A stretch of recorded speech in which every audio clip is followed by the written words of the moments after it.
This is the Because Fiction podcast, where we chat about all things Christian fiction.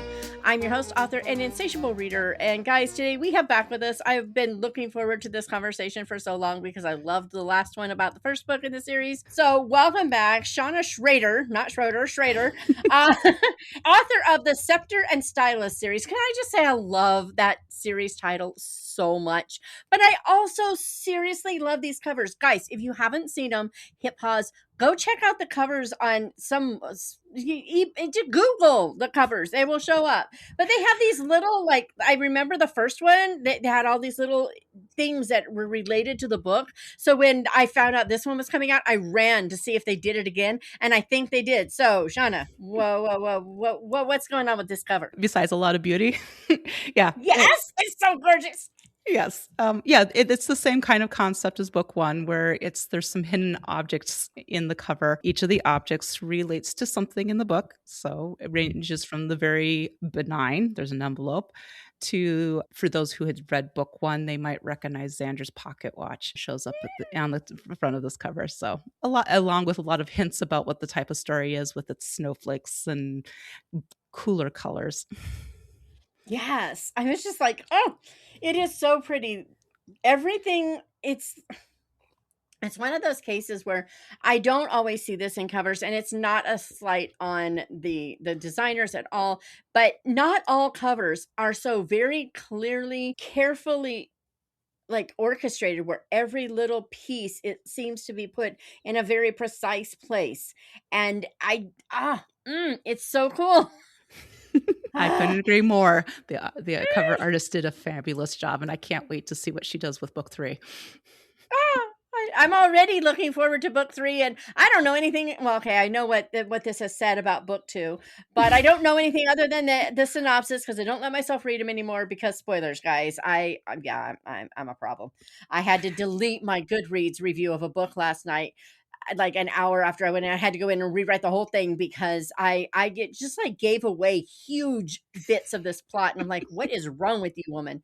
So yeah, I don't let myself do that before interviews anymore, because no.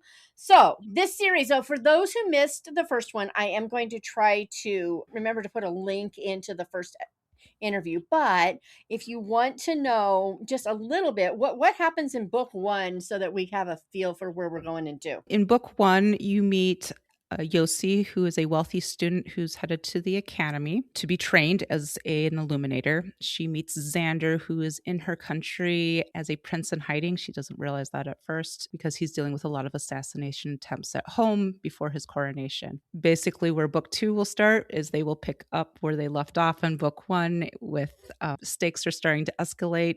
Villains are getting a little bit bolder, and people are looking to remove them from their positions very rapidly. Goodness. Oh yeah, I love the whole illuminator. I was gonna say, yeah, it's hard pitching book two without spoilers. I get this. Right? It's so terrible. It's just like, oots. But yeah, and like this Illuminator Academy, she's an illuminator. I mean, how cool is that? I find it really cool. It provides some really fun imagery throughout the story, because her specialty is things like fonts and illustration and colors. So everything carries those kinds of weights in her world for her. She often describes her dialogue that she hears other people using in terms of their font was curly, or it took on a blue hue of sadness. So yeah, her illuminator background. I love that.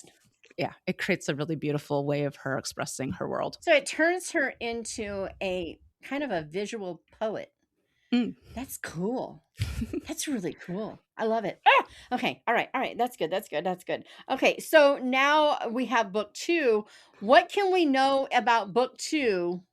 Well, there's nothing we can do. I mean, what do we do? We ought to know what's going to happen in book two. And if you haven't read book one, and if Chawna says this is a spoiler, then go read the book and come back and listen. I like that. Yeah, I can get behind that. All right. So, okay, book two. We have that we're still at the academy, but now we have Yosarai. What's going on? Okay, so I'm getting such a no, that's not how you pronounce it. Yosarai? How do you Yosarai. pronounce her? Yeah, Yosarai. Yosarai. See, it She's helps if Yosi. I get the Yosi, okay. But like you look at the Indeli capital and everything. Does this have a strong Indian, as in India, Indian, like I don't know, influence? It does. Country that she's from is called Indel for obvious reasons because of the Indian influence. It does have that because the story is strongly inspired by the book A Little Princess. And of course, if anyone's familiar with the book, the main Yeah. character, Sarah, is originally raised in India with her captain father before she's moved to England to a boarding school there. So, yeah. So, Indel, one of the I had two forgot about countries, that part. yeah, one of the two countries is strongly inspired by India. The counterpart where the prince is from is Egdon, and it's strongly inspired by Victorian England. Again, head nod to the book since Ooh, that's where Sarah ends up in, is of course yeah. Victorian England because that's when the book was written. So, yeah, so Ah, there's very strong Indian influences from the culture to the clothing. She wears saris and anarkalis. There's curry food that's served. Several of the animals I swiped straight out of India just because they sounded cool. So yeah, right? lots of Indian influences for Indel. I don't know why I didn't remember that. I'm sure you said something about that in that other interview, but I missed it. Like it must have gone in one ear and out the other by the time I had the next interview right after yours or something, because I forgot about the little I knew about the little princess part. I'd forgotten, but I knew that, but I did not remember anything about India. And that, but then I'm seeing this and I'm looking at Indeli or Indeli or however you pronounce it. I'm looking at this going, that just screams. And then you look at the cover with the artwork and you're like, yeah, yeah. Come on, Chawna, snap to it. Yeah. uh, Yeah, there's a very strong influence for Indel, which we spend basically all book 1 in, and then about a third of book 2 is also Indel related. And then of course she carries her influences into her travels. I love this. Okay.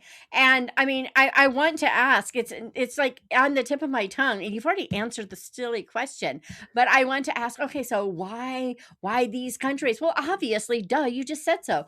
But I mean, okay, so what made you say I want to do a little princess retelling but not?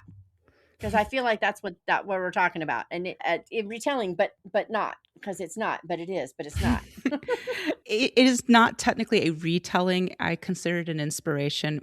Basically, what you're going to see is a lot of head nods to the original story, but imagination has a way of taking on its own flair. I also, when I started writing the story, I realized that the Little Princess story, which I loved so dearly, parallels the biblical story of Joseph with the Ark. It is a rags to riches, I'm sorry, riches to rags to riches story, which is an unusual literary arc. Yeah. So Oh, I ended up doing a yeah. mashup, starting putting the two stories together, and then I just started playing with it from there. So Indel, if you want to get really precise, is actually a combination between India and Israel, because of course the Joseph story starts in what would become Israel. It's Canaan at the time, of course he lived, but I combined those two, and Egdon is meant much the same way. It's supposed to be that kind of that mix of England and Egypt. So Oh, that is so so the cool. mashup I on love its this. itself, it creates its own unique vibe in doing the mashup. And then, as I said, you throw in a little imagination, play with the what ifs, because I like to play what if.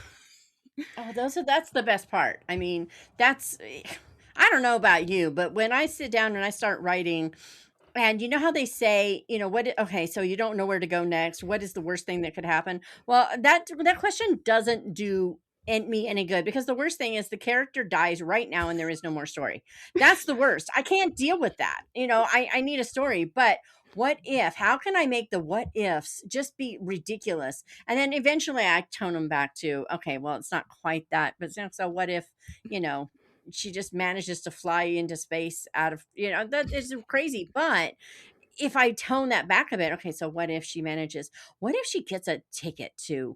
What if, and you scale it back, you get the crazy and you scale it back, but because you had the crazy, the what you come up with next is still a little bit outside the reasonable, if you will, and then things are happening, and I just I love it when people do this. So fun. So why did you choose for our little princess, can't remember her name already. Yosi? Yosi. Hmm. What made you make her artistic? That just, I love it because there isn't, if you've noticed, there's not a lot of books where people are, artistic in the sense of painting, illustrating, even, I mean, even like graphic design isn't as common as bookish books. You know what I mean? Hmm. So what made you choose that? I'm actually have to stretch into my banks for a while because that creation process occurred about 6 years ago at this point. Part of it was when I was doing the mashup and I was playing with the combination of the two distinctive characteristics of Joseph and Sarah. Sarah is known for her imagination out of a little princess, the ability to envision. Joseph, of course, has his dreams. So part of it came out of that.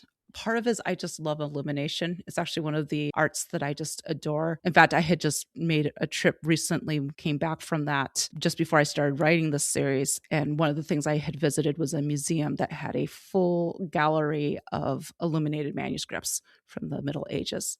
And I was reminded how much I love illuminated manuscripts and how intricate and beautiful they were. So I'm sure that was part of why I picked that one because it was front most in my mind at the time. It's really funny. I had a friend who, she's from Greece, and she came over, and she wasn't here for more than a couple years before she was in Barnes and Noble and ran across the coloring Bibles. And she was Mhm. like, "What is this? I don't understand this." I mean, she's Greek Orthodox. So I knew that, illuminated texts were part of her church tradition. But most Bibles that we buy today aren't. Mhm. They're just plain simple, and we scribble in the margins. But or maybe that's just me. Anywho, but so I told her, I'm like, well, think about those medieval texts with all the illuminated, they just one letter is takes up the entire left side of a page, and it's just intricate and detailed and vivid, and it's kind of like that, but we're the illuminators. And then it kind of clicked and all went well, but it really did get me thinking. It's like, when did that process, because I mean, let's face it, on the one hand, it would be easier to do that today than it was way back in the day. So why don't we? I wish I had a great answer outside that producing it is expensive. I mean, there has been a modern illuminated Bible done. There was one done by one of the colleges, I think, up here in Minnesota, actually, that they went through and did an entire modern illuminated Bible in a modern I love sense. it. I haven't looked at it real recently, but another one of those museum exhibits I saw when I was like a teenager 20 plus years ago. uh, Right. I'm just like, but I remember that as well because, again, the whole exhibit was laying out the history of illumination, how they did it, how they were doing it in the modern era, and what they were playing with it. It is easier to reproduce them now, but I think we've gotten so used to the black and white because of the Gutenberg press, and it's, of course, cheaper and easier to yeah. produce. And let's face it, illuminating an entire Bible is a mammoth project. Yes. Yes, it is. But it's so cool. No, it is so cool. I wish we could go back to some more of that illumination. I'd love to see that art return because I agree with you. We have the tools now to produce them easier and cheaper and just as beautifully with the right artists. Right? I mean, I don't know. I am not an artist. I bless me. I'm just not. But if I had that skill and there was a Bible project that said we're looking for illuminators who are willing to volunteer their time to do a letter, I would totally volunteer for that. Are you kidding me? That would be awesome. Oh yeah, and like I said, there is a modern one, like I said, that's been done. I just would have to look up the name again for it. I don't remember what it's called, but yeah, if you make a, I'm sure if you Google search modern illuminated Bible, it would pop up pretty quick. So Well, especially if you put in Minnesota, maybe. yeah, exactly. Oh boy. But if you think about it, we've kind of gone that route with a lot of things. Architecture used to be absolutely stunning. Lots and lots of just amazing stuff in there. Okay, so like when we think about things like architecture used to be beautiful. I mean, I don't think everything has to be neoclassical to be beautiful. Don't get me wrong. I do happen to like that, but I get why not everything should look like a Roman temple. Okay, I get it, but we went from a lot of absolutely, I mean, even like if you go into LA, the bridges that cover the freeways, they Hmm. used to make those bridges pretty. Now they're as utilitarian as they can get. I mean, they went from like ornate beauty, which it doesn't have to be, to a box for a building. And I don't see the beauty in so many of them. So much of it is just like, where did it go? What happened? And we seem to have done the same thing with so much of life. Book covers for a while, way back in the day, they were the opposite. They were pretty plain. They had beautiful gilding, sure, but it was just, I mean, when they said don't judge a book by its cover, that's because the covers didn't tell you anything about the book. And now we have these stunning covers, and that is one thing that has definitely reversed into the good side, I would say. But there are so many other things that just they even a lot of art just went either very trite or very, huh? I mean, it's just like, where's the beauty? I mean, art used to be beautiful, and a lot of it still is. I mean, it does still happen. But what is the art that gets noticed? It's the banana. That's the art that gets noticed. And God did a brilliant job creating bananas. But I don't understand where we lost that wonder of something truly beautiful. I just Well, in some respects, you just nailed it on the head. We lost our wonder. You lose your well, wonder. okay, You lose some of your yeah. beauty. I mean, there's a lot of Mhm. factors. You can't pin it down to one factor of why we've lost some of that beauty. In fact, it's interesting because Indel's extremely art oriented. Egdon from the north, where my hero is from, is very technological savvy, and art is not their specialty. And so the two of them get into several conversations about the difference between art and the point of the utilitarian versus beauty and the place of each in culture. It's interesting, actually, the two of them grow in through book two. They actually, that conversation they have in book one, they actually resurfaces and they almost end up taking each other's sides on it, which is kind of funny Oh, because that's cool. it's actually a very complex subject of why beauty is what is beautiful, and some of it has to do with everything from we've lost value for it. Some of it has become so unreachable for the common person that they no longer care. Sometimes it's due to the loss of wonder. Truthfully, you lose a Christian worldview, and there's a certain amount of beauty that's automatically lost because our ultimate standard for beauty would be the one who created it. So you lose Right. him and you lose your ability to actually see, appreciate, and much less create true beauty. So there's a lot of factors that go into it. And of course, there's always the dollar factor. It usually Of course. costs more to create beauty, or it costs more time, or it takes more effort. And in our society where the dollar kind of rules and everything's created for speed, I mean, let's face it, if you're going to binge watch something and run through an entire series in 10 hours, there isn't a lot of incentive for the filmmakers to spend a lot of time on beauty. Yeah. So, and knowing that they're going to be just on to the next thing the next day, and they probably won't even remember 90% of what they intook. So our binging society has also kind of put a damper on that because beauty also takes time from the person absorbing it. Yeah. So I got to know, how much of that did you have to actually work through yourself get this book to reflect it? Well, considering I've been working as a writer for over 25 years and I'm an artist at heart, the concept of art is very close and near and dear to my heart. I've had a lot of conversations with a lot of people over the years. So this is probably the cumulative effect of 25 plus years conversations, thinking about it, reading books on the topic, listening to classes on it, that kind of thing. So I can see it, and it's fascinating. I love listening to people talk about things that I have a peripheral understanding of barely, and I want to learn more. And they manage to like take all this information and provide me with a succinct understanding, so that when I go to study it, I know which direction I'm looking at. I mean, you just gave me like the perfect. I'm already reading it, unfortunately, but if I wasn't, you would have convinced me to read that 75 masterpieces every Christian should know, because you just showed why that book is so important, and I could not have articulated that if I tried. So guys, if you haven't read that book, you should go get that book. I learned all kinds I've got pages upon pages of notes for the 6 or 7 that I've read so far, and I'm just like, all the things that I thought I knew that I was wrong about or only knew a partial bit about or all the stuff. Yeah. Wow. I mean, like the Book of Kells. I did not know the Book of Kells originated in Scotland. I thought it originated in Ireland. Who knew? Not me. Anyway, And all look, right. I'm finally catching things. another illuminated manuscript. Exactly. And the colors, I mean, they actually ground lapis lazuli to create the blue. I was like, you've got to be kidding. That's got to be A, really hard to do, and B, really hard to work with once you do. And You know, expensive. just oh, and crazy expensive. And where did they get the money for that? These monks. You know what I mean? We're talking monks here. Where did they Hmm. get it? I'm like, and whoever it was that donated that stuff, can we just like throw an extra star in that crown? Can I just say, let's do one more? Ah, my goodness. Ah, so much. Now, at the beginning in the first book, there's like the little book hook teaser thing, and it says glimpse the past, illuminate the future. And that's what pulled me into that book right away. I was like, yes, because yes. But then we have this one. And this one's little teaser, guys, listen to this. It says, assemble the clues, dismantle the danger. I mean, did we ramp this up or what?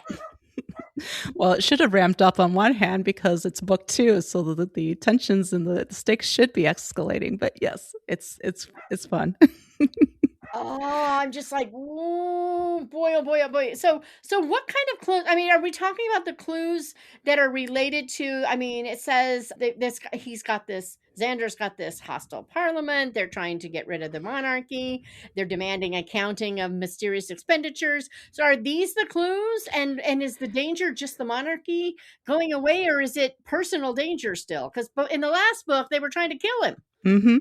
Well, the personal danger has not gone away. The reference to clues is actually multifold. Both Yosi and Xander have multiple mysteries they're trying to unravel. I can't say too much about Yosi's because I don't want to spoil the end of book one, but she was left with a huge mystery on her hands in book one that she is desperate to get unraveled. And then, yeah, Xander is dealing with some accounting issues with his monarchy that's being threatened. Someone is still trying to assassinate him. And you get the feeling very close to the beginning that it's all interrelated, that the pushback from Parliament is very much somehow tied to whoever is trying to remove Xander from the kingship. In addition, I couldn't resist putting in another set of puzzles into this book. The first book has the quest that they do, which is a religious festival in Indel, which involves a lot of tests and puzzles that they have to solve. In this one, Xander is gifted a box from his deceased father, and basically he's given a disassembled contraption and no directions. And Oh, lovely. and all he is given is a picture of a room and a riddle that basically says something to the effect of what you are searching for is the thing that's missing. And basically, he's given a series of picture puzzles. If people are familiar with the ones where you do the games where you are given a room and you're supposed to find the hidden object concept. Well, he's Right. basically given a series of those to collect his directions to assemble the contraption. So Oh. there's multiple puzzles going on. They're trying to assemble at a very rapid rate because if they don't get them assembled quick enough, well, they have to basically stop evil before it does more evil, and they need to be able to obviously find whoever's trying to target Xander before they either succeed in killing him or just completely disposing him from the throne. So it's basically a race Or against both. time. Yeah, or both. Ideally, both. Okay, so I gotta know, creating these puzzles and then this contraption and all the how did that go? I mean, that just my brain is starting to hurt just thinking about it, but I'm also very intrigued and suddenly want to try this. It wasn't something I had originally planned to do. It was actually kind of a fluke in book one, but I had such a great time creating the puzzles for book one for the quest that I couldn't resist doing it again for book two. And so much so that, yes, I have another one that will be in book three. So I was gonna ask and you got me. yep. So don't worry. There'll be more puzzles in book three. Where it comes from, probably comes from a series of different things. I've always enjoyed shows like National Treasure, where it's Yes. that adventure scavenger hunt thing. I also played a lot of Myst computer games when I was in like my late teens and 20 and then into through my 20s with family members. And Myst, if people are familiar with that computer game, is very much, it's not a high action computer or video gaming. It's basically you're unlocking a series of puzzles to complete the story. So it will range from everything from full codes to putting pieces together of a literal puzzle. So I think I got that. That's just popping up now in my stories because I'm finding it a lot of fun. So Okay, so now book 3, do we have a title? Are we allowed to know the title? I am not permitted to release the title yet. It has Ah, not been finalized yet, so I can't say what it will be yet. I know what my and working when will title we see is. it? The title will probably be released late this summer, and then the cover for it should be released probably around, I believe it's usually October it shows up. So, And then and it'll be out next April? and then next April, book 3 should release, as long as everything sticks to past scheduling. So, Which in publishing, you just never know. It's just yeah, I like, would say weird things do happen, but like I said, if it follows the pattern, that was the original contracted deadline schedule, is that it would release 1 year apart each April. So ah, so excited. So excited. Oh boy. Oh boy. Okay. And is this a trilogy, or are we going beyond this? What are we doing? at the moment, it's just a trilogy. It's what it was sold as a trilogy, though I am not above the idea of exploring the world further. I've actually fallen in love with this world more than any other world I've done. So if the door opened for me to do another series set in the same world, probably with a different set of characters, but probably secondaries that you've already met from this series, I would not be heartbroken. So we'll see. It'll come Okay. down to numbers, publishers, readers, God. Right? Okay, guys, this is your mission. A, read the book. B, review the book. C, email the publisher and beg for more books. This is our job, and we need to do it, and we need to do it fast and well. Are you ready? I'm hearing lots of yeses. I just know I am. It's all in my head, but I'm convinced. I'm hearing tons of people going, yes, yes, we're going to do this. So, all right, guys, your mission, may the odds be ever in our favor or something. I don't know. But Your mission, if you should choose to accept it, another show that probably influenced the puzzle thing. Right? And whether you want to accept it or not, I'm ready to beat some people over the head with a 2x4. Let's get going on this. We need more. I love this so much. And guys, I'm just going to throw this out here. So I'm looking at the pages on my Amazon screen.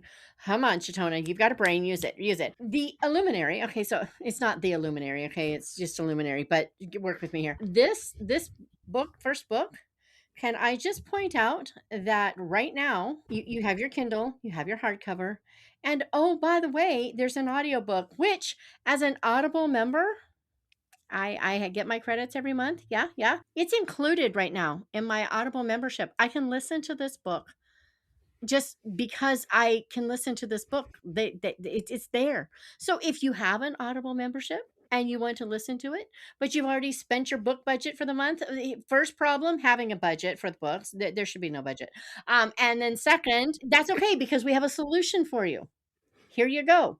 Just putting it out there. I put it in my library as soon as I finish my mystery. I'm gonna listen on my walk at 3 in the morning and all the fun stuff. Although I don't know how I'm gonna do these puzzles without seeing them in print. That's gonna be hard, but I'm gonna try because reasons. Oh, Anyway, I think you'll love it. They managed to snag a fantabulous narrator. I could not have been more thrilled. I truthfully think the book's actually better as an audiobook. It's like skip my okay. book, go get the audiobook. It's so much better. The author did or the narrator did a fantabulous job with it. I loved what she did. She went over and above. There was things I had not specifically requested of her, and she went over and above to create that first book. I was absolutely thrilled. And truthfully, I will admit I'm a little prejudiced. I write auditorily, so I write with a hearing the story, not seeing it like most authors do. So I personally have a prejudice thinking that my book would transfer to audio better than some because I write auditorily. Yeah, So, yeah. but anyway, I think the audiobook is actually is the best version of the book, even over my written copy, to be honest, because the narrator did a out of this park job. I Ooh, okay, do. so now They my did next question contract is, do we Ellen have the Quay same for book 2. narrator for the second book? Because of that, the audiobook is going to be Yay! running about, I was last told, about a month late behind the cover release because she was already very fully booked when they contacted her. So the audiobook will be coming. It's going to run about a month late, but yes, it is the same narrator, and I am so excited to see what she does with this book. Even as I hang my head and go, I'm so sorry for the stuff I just put you through. Between my imaginary words, the number of accents, and then the half a dozen other things I threw at the poor narrator, my hat is off to her, and I am so excited to see what she does with it. Mm, I'm excited. Okay, I gotta say, now my narrator she's just the greatest gal. Just had a big book lunch in Greenville, Tennessee, where she lives. So I actually stayed at her house. We had a great time. Life is grand. And she does this thing when she's reading. She if she messes up, she catches it on a recording, and then she shares it as bloopers waiting to happen. And so if you do a hashtag for bloopers waiting to happen, you'll see all the things, and most of them are mine. And you know, I don't intend to be alliterative, but apparently sometimes I am, or I just put words together that her mouth just doesn't want to do. And it's hilarious sometimes. It is so funny. And so I learned I have actually it's actually changed how I write sometimes. I will write something and I'll go, that said aloud is going to be really rough, and I'll actually change it just so that my narrator has a bit of an easier time. Don't always do it. Once in a while I'll actually put one in there deliberately just to be ornery, but mostly I try to make it nicer because I actually don't. I I bet handwrite it, my so I'm assuming manuscript you and I dictate a hear lot. it in my head. So I actually don't do dictation. I actually don't verbalize my writing that way. So I actually have never done dictation. It is all stuff I hear in my head. Probably because I grew up with a dad who did a lot of storytelling. I grew up in a family that did a lot of Yeah. storytelling. So I was very familiar with the pattern of oral storytelling in addition to all the books I read. And I listened to a lot of books read to me, even all the way up into late middle school. So even though I didn't do audiobooks per se, I was around a lot of verbal storytelling. So, no, I don't dictate my stories. It's all handwritten. And it's partially why it's probably handwritten because it's easier for me to Yeah. transfer from what I'm hearing onto the page that way than into a computer. Yeah. Oh, I can just it's really strange that you say that because I actually hear the tonal differences and everything in people's. I will slow down my typing as someone is getting really slow and deliberate. And what is wrong? I will type that release. It's really ridiculous. Hmm. I do it. It's just like accents. I hear them in my head, and then, of course, if someone else reads something and it doesn't have the same accent, it takes me a minute. I was Hmm. like, oh, wait, those are my words. Because I do that mentally, but I never really thought about it because I struggle so much with dictation. I'm going to learn it. I will master it. It will not beat me. But right now it's winning. That's okay. It won't forever. Ah, goodness. Oh boy. Oh boy. Oh boy. Okay. So book one is out. Book two, as of the release of this episode, has been out for about 10 days. And book three comes out next year. And we need to all, just go after the publisher and beg and beg and beg. So, guys, I'm just putting it out there. Begging is a beautiful thing when it gives everybody more books. Okay, that's just I'm just putting it out there. So Enclave, you want to go there because this is where, and you just plead, and they don't see you. They don't. You can be mortified, and they'll never know. It's okay. Just do your thing. But so cool. So where do readers go to find out about this title reveal, this cover reveal, and when the next book is going up for pre-order so that we can demand our things? And when The the two audio comes basic out, I'm just places you will saying, find me on the yeah, internet where do we go? is to get that kind of information is either go to my website, chawnaschroeder.com, and go to the contact page and sign up for my newsletter. I send one about once a month. Usually it's just like one short article About once a quarter, I'll do something a little bit longer, but usually it's one short article. But that's where all the news will pop up. If I get an award, if I'm nominated for something, when books are released, when I have a cover reveal, when I have a title reveal, all of it shows up there. If you're not a social media person, because sometimes stuff gets buried on social media. So that's the easiest way to guarantee you'll see my stuff. The other places, I'm on Facebook. My handle is Chawna Schroeder Author. So if you go follow me on Facebook under that name, then yeah, you'll see all of my stuff pop up. I, again, post about once a day, 5, maybe 6 times a week most of the time. Right now, it's a little bit more because, books coming out. So there's more to talk about. But I tend to be very low key there. But again, Right. the day that everything releases, it's going to pop on my Facebook page with all of the information, the pretty cover, the title reveal, all of that information will be there as well. So it depends if you're a social media person or if you'd rather have something just land in your email box. Those are the 2 main places to find me. I love it. I love it so much. So, thank you for writing books that make me excited just to hear about them. I love covers and I get excited about covers, don't get me wrong. But covers like yours they're just that much more. There's something more to them. I sit and stare and I start thinking and okay, so what is this cup?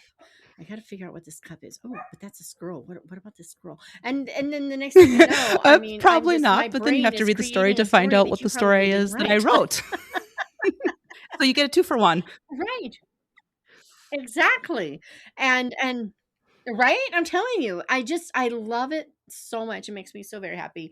So, thanks for getting a great publisher who knows how to do these things because this is so well done. Very happy, very happy. Anyway, but also, I didn't ask. I didn't ask. I got to know. Okay, faith-wise. What are we going to see faith-wise in book 2? Ooh, faith-wise in book 2. As stakes go up, the faith is going to be tested harder and deeper. A lot of book 1 focused around the concept of learning to depend on God. Well, this is going to up the stakes of, okay, you say you depend on him? How far does that dependence go? The heroine comes from a very deep faith background. Her country is very religious. So is Xander, but for different reasons, partially because his country is very not religious. So, but both of them will always be watching their dependence. The allegorical god figure who's known as Sustainer primarily in this series, and both of them are going to be tested to the max of how far do you trust him when things go haywire. And Yosi especially is pushed to go a step further in, okay, you trust me, follow me even when it doesn't make sense. She's pushed to a point where she thought for like half the book that I'm doing what I'm supposed to be doing. I need to do this, I need to do that. And she suddenly realizes, I never stopped and asked. I didn't really listen.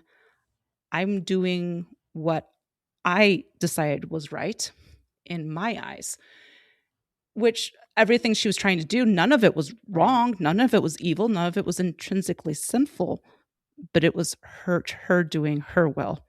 And she realized that she had to stop and go, Right. okay, what do you want? Sustainer, you and it's like, follow me Yeah. wherever it Yeah. leads. And it's like, am I willing to follow when it doesn't make sense? Because it doesn't. When she steps into that, she's like, this makes no sense. This is contrary to everything I think I should be doing. It doesn't make sense. And it's like, but this is what you've asked. So that's a lot of the faith elements you'll see pop in this book, among others. I love it. Oh yeah. Because isn't that what we deal with every day? I mean, just like, Lord, Mm-hmm. why? I don't understand. And I don't Mm-hmm. have to understand. I have to obey. And after obedience often comes understanding. And it's funny, I did that with my kids. It's like, you know what? I am happy to Mm-hmm. explain why once you've done what you're told. Mm-hmm. But you first need to learn to obey, and then we can talk about why. Absolutely 100%. But it was so hard. A few of them really struggled. They wanted to know why first. And I'm like, no, this isn't up for debate. And why right now is a debate. So after we've done what we're told to Mm-hmm. do, we can talk about the whys. And it drove them crazy. And yet, Oh. do I not do the same thing myself? Yeah, What a I was little gonna say, I hypocrite. think we all do at various points. I think Yeah. that's why it's such a relatable theme. And I know it's one that God's been especially working on with me writing the series as we've gone through it. So going, so how far do you trust? And she has to get to the point that, okay, if I never see the reason, because there's some pretty catastrophic stuff, she's like, I may never know. I may not know on this side of eternity. And I have to be okay with that. And that is a hard thing to let go, Yeah, especially when you're that yeah, it is. she's And young, especially so and like I young. said, the things that happen are so devastating to her that it's very natural. It's our natural inclination to ask why, because we want to believe that there is a purpose and there's a reason. And basically the answer comes back, yes, there is a reason. Yes, there is a purpose. And I think a lot of that will start showing up in actually book 3 as all of it starts to wrap around. And she really will get some of her answers there, but she won't get them all in book 2. And she has to be okay with that. And it's hard. Yeah. It is hard, but I love that you did it, and I'm so grateful for these books. Can I just say, guys, seriously, go grab the books. Anyway, and I practice what I preached. I've already got this queued up, and I have read the first one, but I read it so fast that I know I missed a lot, and so the idea that I can go back and listen again and catch all the things that I missed, that's going to be good. Guys, don't read books when you have a whole bunch of stuff and you got to just read them really fast, because you're going to miss all the fun. So just don't. It's just wait. Just trust me. I've done this for you. I've put myself through the pain for you so that you don't have to do this. Take your time, read the book, enjoy the book. Anyway. Yeah. Tell me I'm not the only one that makes stupid decisions like that. Oh no, Lie if you're not the necessary. only Yeah, I'm one. okay with the lie. There's been a few books that I pushed myself through that was like, that was not the way. In fact, I finally kind of made a commitment. It's like, I don't want to learn to speed read. I don't want to push my reading to maximum speed capacity because I lose some of the enjoyment of the story. I want to be able to read it at my natural pace, whatever that is, so that I can actually fully immerse myself in the story. Read again, I don't do binge reading any more than I do binge watching because I lose something in that. Yeah. I tend to read a lot, and I tend to read back to back. But I had this like short little spurt where I was like, I'm going to do all of these spec ficky kind of, fantasy worlds. I'm just going to do this, like, just plow through a bunch of them just for the fun of seeing all these different worlds right in a close proximity. I thought this was such a great idea. It was such a stupid idea. I can't tell you which world was what. I tried, and I was very trying. What can I say? I didn't even review them because I was like, I can't tell you what I just read. This is dumb. But did I stop and just pick up the next one and read it? Enjoy? No, I finished my plan, and that was dumb. But yeah, that's okay. I get to read them again, and now I get to read this one just in time for the next one to come through. This is excellent. And next time I won't be reading them at warp speed and back to back to back to back. Well, I might read these two back to back. So I might not be able to tell you which book It's one of them same was world, in, but same at least it's the character, same world, basic right? story arc. Yeah. Even if you can't I would say even if you Right? can't tell Yeah, where let's book go 1 with ended that. and book 2 starts, which is fine considering it's one continuous story anyway. It does. Yeah, exactly. Yeah, we're going with that. But anyway, thank you so much. I've had a blast talking with you again. But also, I just love this world and what you've done. I forgot all about the little princess element. I'm just like feeling really, really, really foolish. But, yeah. India. How did I miss the India?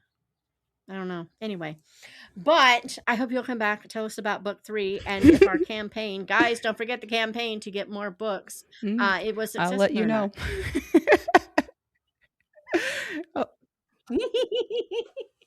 not. Goodness. Well, thank you so much for having me. Well, the dogs say that. Right. Thank you for being here. Meanwhile, guys, I and the dogs are going to say, have a good day. Go read this good book. You've got the first one and the second one waiting. You can listen to the first one, and by the time you get done with that and you have a little break, you'll be ready for the second one and it'll be available. So either way, doesn't matter. But yeah, I'll talk to you guys next time.